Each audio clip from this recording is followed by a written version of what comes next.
இந்த வார்த்தைகள் கேட்ட உடனே நான் என்னோட ஷூட்டிங்கை நிறுத்திட்டு ஹைதராபாத் சுத்தி சுத்தி சுத்தி இருக்கிற 20 ஓட்டுல 15 ஓட்டு கொண்டு வந்தது. ஏன்னா சினிமா இண்டஸ்ட்ரி, டிவி இண்டஸ்ட்ரி யாரு கையிலையும் கிடையாது. நம்ம உழைப்பு, நம்ம தேவை. யாரும் நம்மளை பார்த்து எந்த பேச்சும் பேசிடக்கூடாது. நான் வந்து சினிமா பண்ணிருக்கேன், நான் வந்து நாடகத்தில் நடிச்சிருக்கேன், இன்னைக்கு டிவியில உங்க முன்னாடி வந்துட்டு இருக்கேன். எனக்கு கஷ்டம் தெரியும், வாழ்க்கையில எல்லாத்தையும் பார்த்திருக்கேன். ஒருத்தர் வந்து மிரட்டி நம்ம வாழக்கூடாது, நம்ம கஷ்டத்தில் வாழணும். மிரட்டுற ரேஞ்சுக்கு ஏதாவது கேள்வி கேட்டா ரெட் கார்டு அப்படின்ற அளவுக்கு அவங்க வந்து ஆட்சி நடத்திட்டு இருக்காங்க. நடிகர் சங்கத்தை நடத்தல, ஆட்சி நடத்துறாங்க. அவங்க சொல்ல முடியாது, விட்டுருங்க. இப்போ நம்ம கருணாஸ் வந்து ஒரு கணக்கு சொன்னார். அந்த கணக்கு படி பார்த்தா ஏதோ கொஞ்சம் கொஞ்சம் நான் வந்து கணக்கெல்லாம் கத்துக்கிட்டு இருக்கேன். அது படி பார்த்தா இப்ப ஆஸ் இட் இஸ் வந்து 1,05,00,000 ரூபாய் ஒரு மாசத்துக்கு வரணும். அதுதான் கணக்கு. எது ப்ராப்பரான கணக்குன்னு அது. ஆனா மாசத்துக்கு 14 லட்சம் ரூபாய் தான் வரும் பிகினிங்ல. அதுக்கப்புறம் அது வந்து 3 லட்சத்துக்கு அப்புறம் 24 லட்சம் வந்து பிச்சை காசு. சோ அதனால பேப்பர்ல இருக்கிற கணக்கு வேற, வெளியே நடந்த கணக்கு வேறன்றது புரிஞ்சுக்கலாம் நம்ம. நான் வந்து யாரையும் குற்றச்சாட்டு சொல்லல, இந்த மாதிரி கூட நடந்திருக்கும்னு சொல்றேன். நீங்க புரிஞ்சுங்க. ஓ 4 செவருக்குள்ள நடிகர் சங்கம், 4 செவருக்குள்ள நடக்கிற எந்த விஷயமும் வந்து வெளியே எல்லா நடிகர்களுக்கும் தெரியணும் அப்படிங்கறத எங்க ஆதங்கம். ஓகே, இதுக்கு முன்னாடி அப்படி நடக்கல அப்படின்னு நான் சொல்ல உங்களுக்கு தெரியும். ஓகே சரி, இந்த 4 செவரை பத்தி யோசிக்கிறப்போ திடீர்னு எனக்கு ஒரு யோசனை வந்தது. அடடே, நீ ஒரு செவர் கூட இல்லையே, நடிகர் சங்கமா இல்லையே. பாருங்க, நம்ம வந்து நடிகர்கள் வந்து சாதாரண ஜனங்கள் வந்து உங்க கஷ்டம் எனக்கு புரியும், என் கஷ்டம் உங்களுக்கு புரியும். ஏன்னா நம்ம எல்லாம் நடிகர்கள். நமக்கு வந்து வெளியே போய் பேங்க்ல வந்து லோன் கேட்டா வீடு வாங்குறதுக்கு லோன் தர மாட்டாங்க, ஏன்னா நீ நடிகை அப்படின்வாங்க. நமக்கு வந்து காருக்காக லோன் கேட்டா நீ நடிகை, உனக்கு லோன் தர மாட்டேன்னு. நான் வந்து ஒரு இடத்துக்கு ஒரு வீட்டுக்கு வாடகைக்கு போனேன். உள்ள வந்து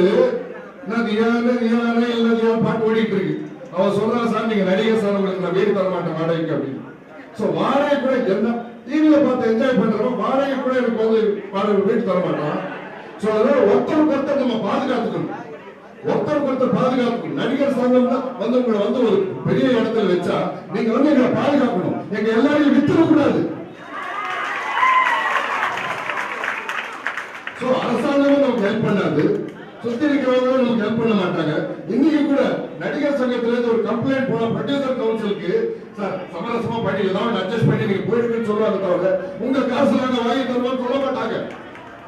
எண்ணிக்கையில வரப்போகுது, நீ ஒத்துக்கிட்டல இவ்வளவு காசு தரேன்னு சொன்ன சொன்னப்ப கொடுக்க வேண்டியது எழுதியிருக்கிறார்கள். சூதாடியவர்கள் சூதாடியவர்கள் துரியோதனனை சேர்ந்தவர்கள் தான் நினைக்கிறீங்க, அல்ல. கர்ணனை இந்திரன் ஏழ்மையான வேஷம் போட்டுக்கொண்டு அந்த கர்ண கவசத்தை பெற்றானே ஏமாற்றுத்தனமாக, அதுதான்டா சூது, அதுதான் சூது. அதே போல் பாஞ்சாலி முக்காடு போட்டுக்கொண்டு அந்த ஆசீர்வாதம் பண்ணும் பெரியவரிடம் போய், ஐயா எனக்கு மாங்கல்யம் நீடிக்க வேண்டும் சத்தியம் வாங்குறான், உனக்கு தீர்காயுஸ், உன் கணவர்களுக்கு எந்த பிரச்சனையும் வராதுன்னு சத்தியம் பண்ணிட்டான். சத்தியம் பண்ணோன்னு பார்த்தா முக்காடு எடுத்தா பாஞ்சாலி. அடிப்பா, நீ அப்படி வந்த, ஏன் மறைஞ்சு வந்த? அதுதான்டா சூது, உண்மையான சூது அதுதான். இந்த வரத்தெல்லாம் வாங்கிக்கிட்டு போராடினாங்கடா. ஒன்றே ஒன்று தெரிந்து கொள்ளுங்கள், துரியோதனன் கூட போருக்கு செல்லும் பொழுது, பீமனை எதிர்த்து போருக்கு செல்லும் போது தாய் சொன்னால், நான் கண்ணை கட்டி கொண்டிருக்கிறேன், நீ மகனே குளித்து விட்டு பிறந்த மேனியாக வா, நான் கண்ணை திறந்து பார்க்கிறேன். கண்ணை திறந்து பார்க்கும்போது உன் முழு உடம்பையும் பார்க்க வேண்டும், நான் பார்த்துட்டா உனக்கு மரணம் கிடையாது. இவன் போய் அங்க குளிச்சுட்டு அப்படியே பிறந்த மேனியா வந்தான். கிருஷ்ணன் கேட்டான், என்னடா துரியோதனா, என்ன இப்படி போற? இல்லை இல்லை, எங்கள் அம்மா சொல்லியிருக்கு அந்த கண்ணை அவுக்குமா, நான் போய் நிற்கணுமா. டேய், நீ சின்ன குழந்தையா இருந்தால் பரவாயில்லடா, இப்போ பெரியவன் ஆகிட்ட, அப்படி போகக்கூடாது. ஒரு வாழை மட்டையை இடுப்பில் மட்டும் கட்டிக்கிட்டு போயிடு. அப்படியா, கிருஷ்ணர் சொல்கிறாருன்னு இடுப்பில் கட்டிட்டு போயிட்டான். இவனுக்கு தெரிய வேணாம், கிருஷ்ணர் வில்லனுடைய ஆளுங்கடான்னு. இவன் அப்படி இடுப்பில் கட்டிட்டு போய் நின்னான். அந்த அம்மா அப்படி கைட்டினாங்க, மேலேந்து பார்த்தாங்க. இடுப்பில் இந்த தோலை பார்த்த உடனே, ஏடா இது வாழை மட்டையை கட்டியிருக்கேன். இல்லைம்மா, கிருஷ்ணர் சொன்னார் இப்படி தான் போகணுன்னு. அடப்பால், அவன் பிறந்த மேனியா பார்த்து மொத்த உடம்புக்குமே பவர் கொடுத்தா நீ செத்துருக்க மாட்ட, சாக மாட்டடா. இப்போ இந்த வாழை மட்டை கட்டிட்டானடா, அவன் ஏதாவது கற்றுக் கொடுத்துருவானேன்னு போருக்கு சென்றான் துரியோதனன். பீமன் அவன் தொடையிலே அடித்தான், இறந்தான் துரியோதனன். ஏன்னா தாய் பேச்சை கேட்கவில்லை அவன். அதனால் தாயாக இருந்து நாங்கள் எல்லாம் சொல்கிறோம் உங்களுக்கு.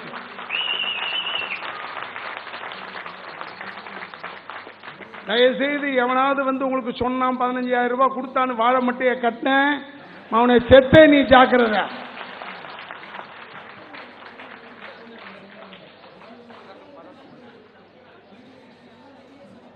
என்னை விட வயதில் பெரியவர், என்னை விட அனுபவம் உள்ளவர், என் தந்தையாரோடெல்லாம் நடித்தவர்.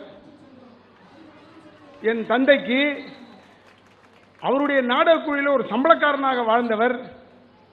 நடிகர் திலகத்தில் இருந்திருக்கிறார்கள். அதற்கு பேர் யதார்த்தம் பொன்னுசாமி. யதார்த்தம் பொன்னுசாமி பிள்ளை இறந்து விட்டார்.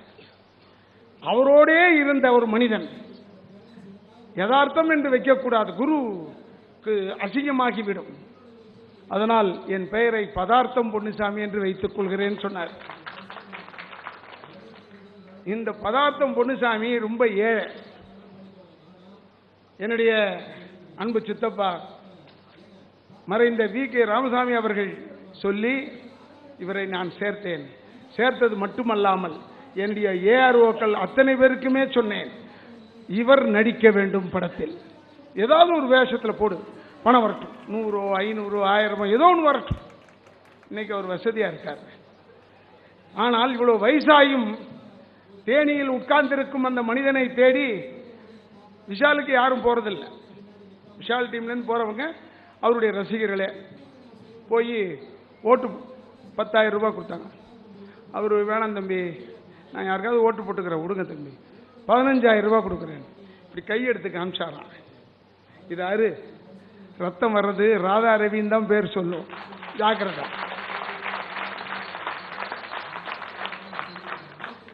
பதினெட்டாம் தேதி ஓட்டு போடுபவர்கள் அத்தனை பேருமே பதார்த்தம் பொன்னுசாமியாக இருக்க வேண்டும் என்று உங்கள் பாதங்களை தொட்டு கேட்டுக்கொள்கிறேன். எங்க அவரு பதார்த்தம்? கூப்பிடு மேல அவரை. அவனுங்க மட்டும் சர்க்கஸ் காட்டினானுங்க, கூப்பிடு மேல.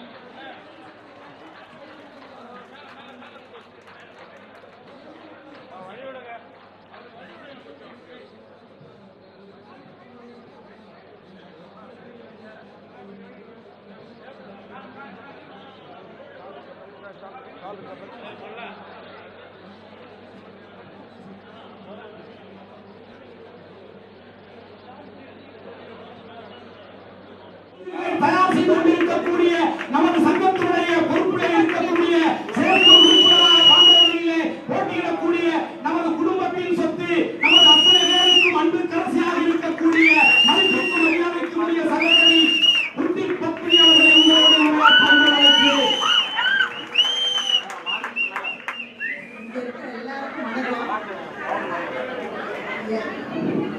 எல்லாரும் நல்லா பேசிட்டாங்க, பேசல.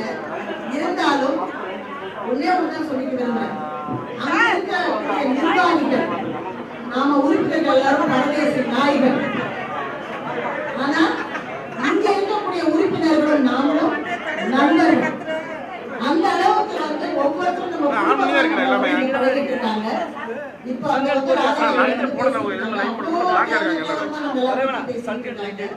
நம்ம வாக்கப்பட ஆசைப்பட மாட்டாங்க ஐயா.